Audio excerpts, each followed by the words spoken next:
सो जय श्री राम दोस्तों। तो अभी मैं आ चुका हूँ श्री राम की जन्मभूमि अयोध्या में। तो मैं आज आपको पूरा अयोध्या घुमाने वाला हूँ और साथ ही आपको बस दिखाने वाला हूँ जो कि भव्य मंदिर का निर्माण हो रहा है। तो उसमें जितना भी पॉसिबिलिटी होगा मैं आपको बताने और दिखाने वाला हूँ और साथ ही साथ उसके आसपास के सभी जगहों को कवर करने वाला हूँ। तो फ्रेंड चलिए मेरे साथ और घूमिए पूरे अयोध्या। दोस्तों सबसे पहले ये जान लेते हैं कि अयोध्या कैसे पहुँचें। तो दोस्तों अयोध्या आने के लिए आपके पास बस, ट्रेन, प्लेन तीनों की सुविधा उपलब्ध है, पर इन तीनों में से ट्रेन सबसे सस्ता और अच्छा ऑप्शन है। तो सबसे पहले ट्रेन से आप अयोध्या कैसे पहुँचेंगे इसके बारे में बता देता हूँ। दोस्तों अयोध्या का सबसे नज़दीकी स्टेशन अयोध्या जंक्शन ही है, लेकिन देश के काफ़ी कम शहरों से अयोध्या के लिए डायरेक्ट ट्रेन आती है। आपको अयोध्या के लिए डायरेक्ट ट्रेन की सुविधा न मिले तो आप वाराणसी या लखनऊ के लिए ट्रेन की मदद ले सकते हैं और यहां आप डायरेक्ट अयोध्या आ सकते हैं। दोस्तों यदि बस से आना चाहते हैं तो इन दोनों शहरों से बस या टैक्सी की सुविधा उपलब्ध है। दोस्तों उत्तर प्रदेश के काफ़ी शहरों से डायरेक्ट बसें आपको मिल जाएंगी अयोध्या के लिए। दोस्तों यदि आप प्लेन से अयोध्या आना चाहते हैं तो नज़दीकी एयरपोर्ट लखनऊ है, जो कि अयोध्या से लगभग 150 किलोमीटर की दूरी पर है। दोस्तों अयोध्या में भी एयरपोर्ट का कार्य निर्माण चल रहा है, जो कि 2024 के अंत तक संभवतः कंप्लीट हो जाएगा। सो गुड मॉर्निंग दोस्तों, अभी हम लोग होटल में हैं। एक्चुअली रात में आए हुए थे। एक्चुअली हम लोग की ट्रेन काफ़ी लेट हो चुकी थी, 7-8 घंटे। कौन सी ट्रेन थी? साबरमती ट्रेन थी, जो कि बनारस से अहमदाबाद तक जाती है। और ज़्यादा लेट होने की वजह से हम लोग कुछ शूट नहीं कर पाए, तो हमने रात में ही इस होटल में स्टे किया था। एक्चुअली ये होटल हम लोगों को 500 रुपये में पड़ा हुआ है। आप थोड़ी बहुत बार्गेनिंग करके कम बेसी कर सकते हैं। तो आपको छोटा सा रूम टूर दे देते हैं। ये सामने मिरर है और सिंगल बेड है। एक्चुअली ये हॉस्टल साइज वाला बेड है और इधर बाथरूम है, जो कि अच्छा खासा बाथरूम था। तो फ्रेंड अब यहाँ से हम लोग निकलते हैं और चलते हैं हनुमानगढ़ी की ओर। तो फ्रेंड वहीं मिलते हैं आपसे।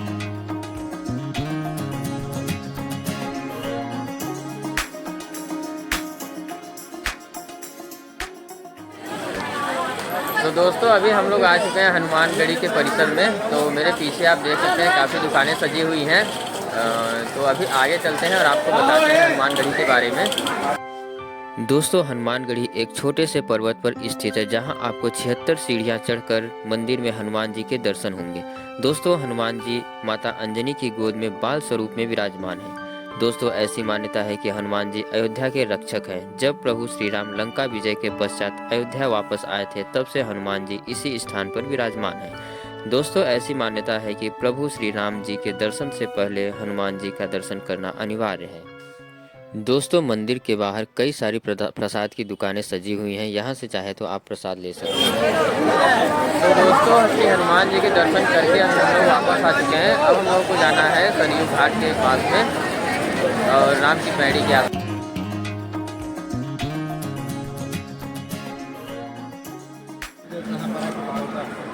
सो दोस्तों अभी मैं आ चुका हूँ राम की पैड़ी में। तो दोस्तों मेरे पीछे आप देख सकते हैं यहाँ कई सारे लोग नहा रहे हैं। स्नान करने के बाद आप नागेश्वर महादेव के भी दर्शन कर सकते हैं। एक्चुअली ये जस्ट यहीं पे है, इसके ऊपर ही बना हुआ है। सो दोस्तों नागेश्वर महादेव मंदिर के बारे में ऐसा बोला जाता है कि भगवान श्री राम के छोटे पुत्र कुश के द्वारा करवाया गया था। एक्चुअली जब वो यहाँ स्नान करने के लिए आए थे तो उनका बाजूबंद खो गया था यहीं आसपास कहीं। तो वो एक नाग कन्या को मिला हुआ था। तो वो नाग कन्या शिव भक्त थी। जब वो बाजूबंद वापस देने कुश को आई थी तो उसको पहली नज़र में उनसे प्रेम हो गया था। तो ऐसा माना जाता है कि ये मंदिर का निर्माण, नागेश्वर मंदिर का निर्माण उसने उसी की याद में महादेव को समर्पित किया था। तो दोस्तों नागेश्वर महादेव जी का दर्शन करके हम लोग बाहर आ चुके हैं। तो दोस्तों इसी घाट पर दीप प्रज्वलित की गई थी, जो गिनीज वर्ल्ड ऑफ रिकॉर्ड में सम्मिलित किया गया था। लगभग 3,22,000 दीपों को यहीं पर सुसज्जित किया गया था, जिसमें से लगभग 50,000 वॉलंटियर ने हिस्सा लिया था। तो दोस्तों अब चलते हैं हम लोग श्री राम जन्मभूमि की ओर। दोस्तों श्री राम जन्मभूमि जाने के लिए आपको नया घाट चौराहा आना होगा और यहाँ से आप 10 से 20 रुपये देकर ई रिक्शा के माध्यम से आप पहुँच जाएंगे श्री राम लला जन्मभूमि। दोस्तों अभी हम लोग आ चुके हैं नए घाट चौराहे के पास। एक्चुअली मेरे पीछे आप बड़ी सी भीड़ा देख सकते हैं। तो एक्चुअली इसे नए घाट चौराहे के साथ साथ इसे श्री लता मंगेशकर चौराहा भी कहा जाता है। तो अगर आप यहाँ आते हैं तो अपनी मेमोरी बनाने के लिए आप सेल्फी वगैरह ले सकते हैं दोस्तों। दोस्तों नए घाट चौराहे पर 14 टन वजन की 40 फीट लंबी और 12 मीटर ऊंची वीणा स्थापित की गई है। दोस्तों अभी आ चुके हैं इस पवित्र स्थान पर जहां मंदिर का निर्माण कार्य काफ़ी ज़ोरों से चल रहा है। दोस्तों मंदिर का इतिहास पूरी दुनिया जानती है कि किस तरह मुगल शासक बाबर के सेनापति मीर बाकी 14वीं शताब्दी में मंदिर तोड़कर बाबरी मस्जिद का निर्माण कराया था। सैकड़ों वर्षों की कानूनी लड़ाई के पश्चात माननीय सुप्रीम कोर्ट द्वारा 9 नवंबर 2019 को मंदिर के पक्ष में फैसला सुनाया गया था तथा मंदिर की प्राण प्रतिष्ठा 22 जनवरी 2024 को की जानी है। तो दोस्तों राम भगवान का दर्शन करने के बाद अभी हम लोग जा रहे हैं कनक महल और राजा दशरथ महल की ओर। तो दोनों एक ही लाइन में पड़ता है, एक ही जगह पे है, आसपास ही है। तो फ्रेंड चलते हैं यहाँ से और आपको दिखाते हैं वहाँ। तो दोस्तों श्री राम जी का दर्शन करके अभी आ चुके हैं दशरथ महल की ओर। तो यहाँ से चलते हैं अंदर और आपको दिखाते हैं यहाँ की भव्यता और महल की नक्काशी को जिस तरह से बनाया गया है। तो फ्रेंड अभी अंदर चलते हैं।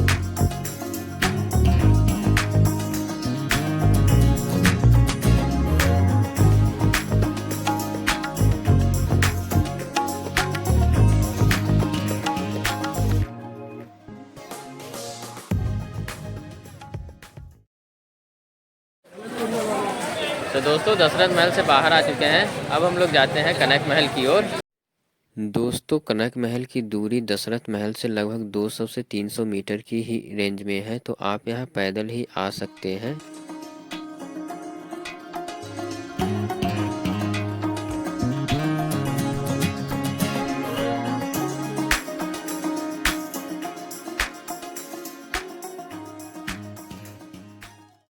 तो दोस्तों अभी मैं आ चुका हूँ कनक महल के अंदर, जहाँ की माता सीता की आरती हो रही है अभी।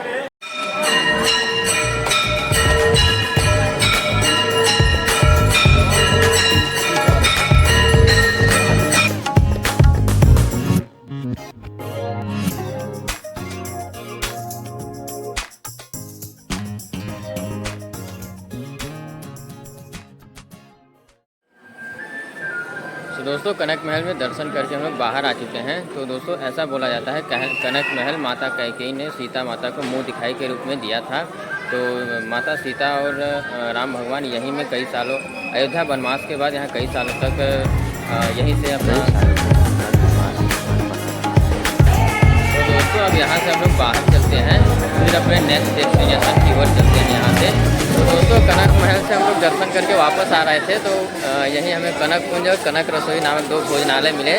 तो यहीं चलते हैं और कुछ नाश्ता पानी कर लेते हैं, फिर देखते हैं यहाँ कैसा टेस्ट है और आपको बताते हैं कि कैसा लगता है। तो दोस्तों हम लोगों की गर्मा गर्म पूरी सब्जी आ चुकी है। महेंद्र भाई कैसा है, टेस्ट करके बताइए।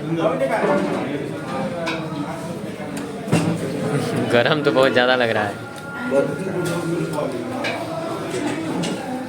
मैं भी टेस्ट करता हूँ, खाता हूँ, अच्छा टेस्ट बता रहे हैं। दोस्तों अगर आप निःशुल्क भोजन करना चाहते हैं तो आप राम रसोई से पर्ची कटवा करके अपना नाम पता वगैरह सब भर करके इस पर्ची में तो पास लेकर के और अमावा राम मंदिर में जा कर के आप भोजन कर सकते हैं। दोस्तों अंदर आने के बाद आप किसी प्रकार से बैठ के भोजन कर सकते हैं, वहाँ पर बैठ के भोजन कराया जाता है। तो यहाँ देख सकते हैं सभी राम भक्त अपना भोजन कर रहे हैं।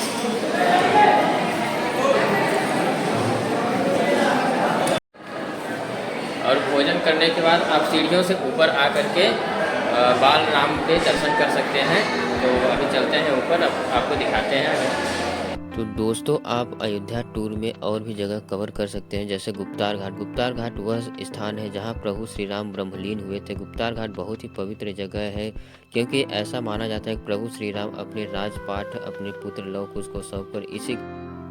दोस्तों गुप्तार घाट के बाद आता है मणि पर्वत। मणि पर्वत के बाद गुलाब बारी, बेगम का मकबरा, तुलसी स्मारक, दशरथ भवन जैसी जगहों को आप जा करके देख सकते हैं। दोस्तों मुझसे जितना भी पॉसिबल हो सका मैंने आपको पूरा अयोध्या घुमाने की कोशिश की। तो अगर आपको ये वीडियो इन्फॉर्मेटिव लगा हो तो आप कमेंट सेक्शन में जय श्री राम जरूर लिखें। अगर चैनल पर नए हो तो चैनल को सब्सक्राइब कर लें और आपको बहुत ही जल्द दूसरे वाले वीडियो मिलते हैं। तब तक के लिए दोस्तों जय श्री राम।